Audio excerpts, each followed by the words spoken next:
আসসালামু আলাইকুম। সবাইকে স্বাগত জানাচ্ছি আমার দেশ স্পেশালে। সঙ্গে আছি তামান্না মিনহাজ। আমার দেশ স্পেশালের আজকে শিরোনাম, ইরান চুক্তিতে নেতানিয়াহু এখন ট্রাম্পের বলির পাঁঠা। চলুন দর্শক জেনে নেওয়া যাক নিউজটির বিস্তারিত।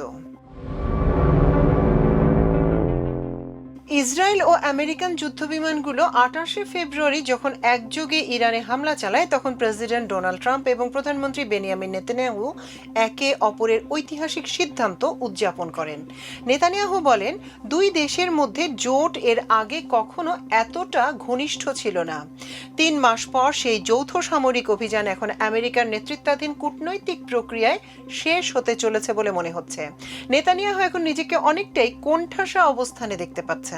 এমন পরিস্থিতিতেও ট্রাম্পের প্রকাশ্যে সমালোচনা করা থেকে বিরত থাকছেন ইসরায়েলি প্রধানমন্ত্রী। কিন্তু ইসরায়েলি সূত্রগুলো সিএনএনকে বলছে, রুদ্ধদ্বার বৈঠকে তিনি স্বীকার করেছেন যে যুদ্ধ শেষ করার জন্য যুক্তরাষ্ট্র ইরান আলোচনার ফলাফলের উপর ইসরায়েলের প্রভাব নেই বললেই চলে। এপ্রিলে প্রাথমিক যুদ্ধবিরতি ঘোষণার পর থেকে নেতানিয়াহু বারবার ট্রাম্পকে পূর্ণাঙ্গ সামরিক অভিযান পুনরায় শুরু করার জন্য চাপ দিয়েছেন এবং যুক্তি দিয়েছেন যে ধারাবাহিক চাপ এখনো ইরান শাসনের পতনের কারণ হতে পারে। কিন্তু হোয়াইট হাউস বিপরীত দিকে অগ্রসর হয়েছে বলে মনে হচ্ছে। সূত্র মতে, নেতানিয়াহু উদ্বিগ্ন যে আসন্ন চুক্তিটি ইসরায়েলের মূল উদ্বেগগুলো, যেমন ইরানের সমৃদ্ধ ইউরেনিয়ামের মজুদ, তাদের ব্যালিস্টিক ক্ষেপণাস্ত্র কর্মসূচি এবং আঞ্চলিক প্রক্সি নেটওয়ার্ককে অনেকাংশে অমীমাংসিত রেখে দেবে এবং একই সাথে তেহরানের উপর অর্থনৈতিক চাপ কমে আসতে পারে। একজন ইসরায়েলি কর্মকর্তা সিএনএনকে বলেন, প্রকৃত উদ্বেগ রয়েছে যে ট্রাম্প একটি খারাপ অন্তর্বর্তীকালীন চুক্তিতেই সন্তুষ্ট থাকবেন। যদি এটি এমন একটি চুক্তি হয় যেখানে ইউরেনিয়াম সত্যি অপসারণ করা হবে, তবে ভালো। কিন্তু যদি এটি কেবল অভিপ্রায়ের একটি বিবৃতি হয়, তবে ইরানিরা আমেরিকানদের সাথে চালাকি করতে পারে এবং শেষ পর্যন্ত ইউরেনিয়াম অপসারণ নাও করতে পারে। ইরান বারবার বলছে, অন্তর্বর্তীকালীন চুক্তি নিয়ে যে আলোচনা চলছে তাদের অস্ত্র তৈরির উপযোগী ইউরেনিয়ামের মজুদের ভাগ্য সেই চুক্তির অংশ নয়। ট্রাম্প বলেছেন, এই উপাদান শেষ পর্যন্ত ইরান থেকে সরিয়ে যুক্তরাষ্ট্রে হস্তান্তর করা উচিত। কিন্তু সম্প্রতি তিনি বিষয়ে নমনীয়তার ইঙ্গিত দিয়েছেন। মার্কিন ও ইসরায়েলি কর্মকর্তারা উদ্বিগ্ন যে এটি ইরানকে পারমাণবিক অস্ত্র তৈরির পথ করে দিতে পারে। এক কর্মকর্তা বলেছেন, নেতানিয়াহু ইরান সরকারের পতন ত্বরান্বিত করতে ইরানের তেল স্থাপনাগুলোতে হামলা চালানোর জন্য চাপ দিয়েছেন। ওই কর্মকর্তা বলেন, ইরানের বন্দরগুলোর ওপর থেকে মার্কিন অবরোধ তুলে নেওয়া হলে এবং তা বিশেষ করে যদি কোনো খারাপ চুক্তির অংশ হিসেবে করা হয়, তবে তা খুবই খারাপ হবে এবং ইরান সরকারকে তা উল্লেখযোগ্যভাবে শক্তিশালী করবে। আরেকটি ইসরায়েলি সূত্র আরও সরাসরিভাবে সিএনএনকে বলেছে, ট্রাম্প যখন আমাদের বলির পাঁঠা বানান তখন এমনটাই মনে হয়। আরেকটি বড় বাধা হলো লেবানন। জানা গেছে, ইরান এই চুক্তিতে লেবাননে যুদ্ধবিরতি অন্তর্ভুক্ত করার জন্য চাপ দিচ্ছে। সাম্প্রতিক দিনগুলোতে নেতানিয়াহু লেবাননে ইসরায়েলি সামরিক বাহিনীকে তাদের অভিযান জোরদারের নির্দেশ দিয়েছেন।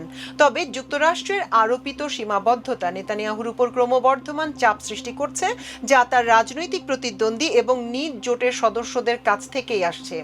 নেতানিয়াহুর কট্টর ডানপন্থী রাজনৈতিক মিত্র মন্ত্রী ইতামের বেন গাভির এবং বেজালেল স্মোট্রিচ উভয়ই আরও আক্রমণাত্মক সামরিক পদক্ষেপের আহ্বান জানিয়েছেন। বেন গাভির নেতানিয়াহুকে ট্রাম্পের মুখোমুখি হতে এবং এটা স্পষ্ট করে দিতে অনুরোধ করেছেন যে ইসরায়েল রাষ্ট্র এটা সহ্য করতে পারে না। এই আসন্ন চুক্তি নিয়ে ইসরায়েলের অসন্তোষ থাকা সত্ত্বেও তাদের তুলনামূলকভাবে সংযত প্রতিক্রিয়া সাবেক প্রেসিডেন্ট বারাক ওবামার স্বাক্ষরিত ২০১৫ সালের ইরান পারমাণবিক চুক্তির বিরুদ্ধে নেতানিয়াহুর চালানো তীব্র প্রচারণার সম্পূর্ণ বিপরীত। বিবির সেই চেষ্টা কংগ্রেসের দেয়া এক বিতর্কিত ভাষণের চূড়ান্ত রূপ লাভ করে। ইসরায়েলি প্রধানমন্ত্রী বলেন, চুক্তিটি একটি ঐতিহাসিক ভুল। ট্রাম্পের ক্ষেত্রে সেভাবে বলতে পারছেন না নেতানিয়াহু তার রাজনৈতিক পুঁজির একটা বড় অংশ ট্রাম্পের সঙ্গে ব্যক্তিগত সম্পর্কের উপর বিনিয়োগ করে নির্মাণ করেছেন।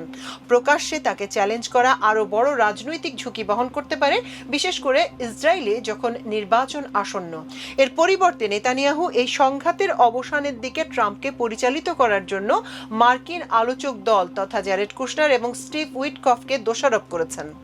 নেতানিয়াহু পন্থী গণমাধ্যমগুলো এই আলোচনা আলোচক দলের সমালোচনা করেছে এবং প্রধানমন্ত্রীকে এই সমালোচনা থেকে দূরে রেখেছে। ইসরায়েলি প্রধানমন্ত্রী অত্যন্ত ঘনিষ্ঠ বলে পরিচিত টেলিভিশন উপস্থাপক ইয়াকুব বারদুগো নেতানিয়াহুপন্থী চ্যানেল 14-এ বলেন, কুশনার, উইটকফ এবং ভ্যান্স অস্তিত্বের লড়াইয়ের চেয়ে অর্থনৈতিক জগৎকে বেছে নিয়েছেন। তারা যে যুক্তিগুলো করেছেন তার প্রতি যথাযথ সম্মান রেখেই বলছি, এখানে তো আমরাই বাস করি। কিন্তু মার্কিন ইসরায়েল আলোচনা সম্পর্কে অবগত এক ব্যক্তি বলেছেন, এই ব্যবধানটি ইহুদিবাদী দেশটির পক্ষ থেকে একটি গভীরতর ভুল বোঝাবুঝির প্রতিফলন। তিনি বলেন, ইসরায়েলিরা ইরানের শাসন পরিবর্তনে এতটাই মগ্ন ছিল যে তারা পুরোপুরি বুঝতে পারেনি যে এই যুদ্ধ ওয়াশিংটন ডিসিতেও শাসন পরিবর্তন ঘটাতে পারে। সূত্রটি আরও যোগ করেছে, ট্রাম্প বুঝতে পেরেছিলেন যে ইসরায়েল যুক্তরাষ্ট্রকে মধ্যপ্রাচ্যের একটি বড় যুদ্ধে টেনে আনছে। জনমনে এই ধারণাটি রাজনৈতিকভাবে ক্ষতিকর এবং তিনি নিয়ন্ত্রণ পুনঃপ্রতিষ্ঠার পদক্ষেপ নেন। ট্রাম্প দেখলেন যে নেতানিয়াহু তার কুকুরকে নাড়াচ্ছে, এই ধারণাটি তাকে শেষ করে দিচ্ছে। তাই তাকে দেখাতে হতো যে তিনি সবকিছুর নিয়ন্ত্রক।